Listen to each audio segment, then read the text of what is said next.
क्या बात है अदिति, क्या सोच रही हो? अमन ने जैसे ही अदिति को चाय का प्याला पकड़ाया तो अदिति अपने ख्यालों के संसार से वापस आ गई। अमन, एक बात बताओ कि जिस तरह माँ बाप को बेटों से प्यार होता है उस तरह बेटियों से क्यों नहीं होता? और अगर होता भी है तो उसे जता क्यों नहीं सकते? अमन ने चाय की चुस्की लेते हुए कहा कि तुम ऐसा क्यों सोचती हो? माँ बाप अपने दोनों बच्चों को एक जैसा प्यार करते हैं, पर बेटी पर शादी के बाद शायद वो अपना हक कम समझते हैं। हाँ, शायद इसलिए कभी उससे शादी के बाद ये पूछना भूल जाते हैं कि तुझे हमने हमेशा अपने साथ रखा और आज जब हम तुझे एक अजनबी के साथ भेज रहे हैं तो तू क्या खुश रह भी पाएगी या नहीं? क्या उन्हें ये डर होता है कि अगर बेटी खुश नहीं रह पाई और वापस आ गई तो क्या होगा? हम समाज में कैसे रहेंगे? और जब बेटी की शादी होती है तो क्यों नहीं भूल जाते ये हक? अब अमन की चाय ख़त्म हो चुकी थी और उसने अदिति से पूछा कि क्या तुम्हें कोई तकलीफ़ है?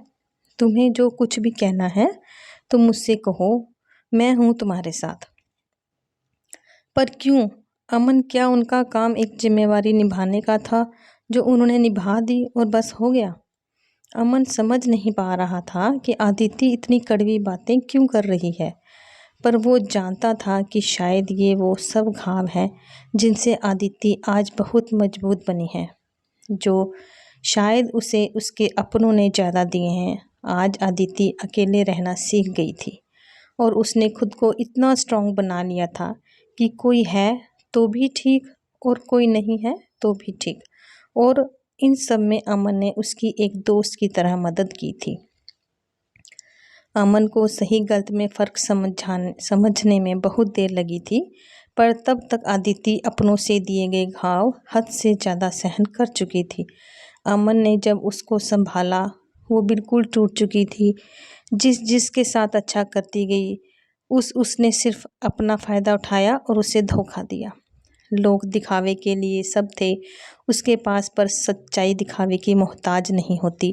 चेहरों से नकाब उतरने लगे थे लोगों के, कोई नहीं था उसके पास उसकी खुशी, उसका दर्द बांटने के लिए, ना ही दोस्त ना ही रिश्तेदार। अमन और अदिति कब पति पत्नी से अच्छे दोस्त बन चुके थे पता ही नहीं चला, और अमन खुश था कि अदिति सब कुछ भुलाकर खुद को आगे बढ़ाने की कोशिश कर रही है। लेकिन आज फिर अदिति कमज़ोर पड़ रही थी। अदिति, तुम्हें अपने पास्ट को भुलाकर आगे बढ़ना होगा। जिसने जो भी तुम्हारे साथ किया उससे तुमने कुछ न कुछ ज़रूर सीखा है। कभी कभी चोट लगनी इसलिए भी ज़रूरी हो जाती है कि हम अपनी मजबूती को पहचान पाएं। पर जितना अमन अदिति को समझाने की कोशिश कर रहा था उतना ही अदिति कमज़ोर महसूस कर रही थी। आखिर में अमन को समझ आ गया कि अदिति को कुछ समय अकेले में बिताने की ज़रूरत है, तो उसने कहा कि अदिति, अभी तुम आराम कर लो, शाम को हम चलेंगे और मम्मी पापा से मिल भी आएंगे। अदिति जब कमरे में जाने लगी तो बोली, अमन, मुझे भी किसी वक्त पर प्यार की ज़रूरत थी और कोई नहीं था मेरे पास। ये बात मैं कभी नहीं भूल सकती। और एक बात हमेशा याद रखना, तुम चाहे मुझे कितना मजबूत बनाने की कोशिश कर लो, पर मैं इंसान हूँ और मुझे भी सबके प्यार की ज़रूरत है। और प्यार कभी भी राशन की दुकान पर नहीं मिलता। इतना कहकर अदिति अपना मन हल्का करके अपने कमरे में सोने चली गई।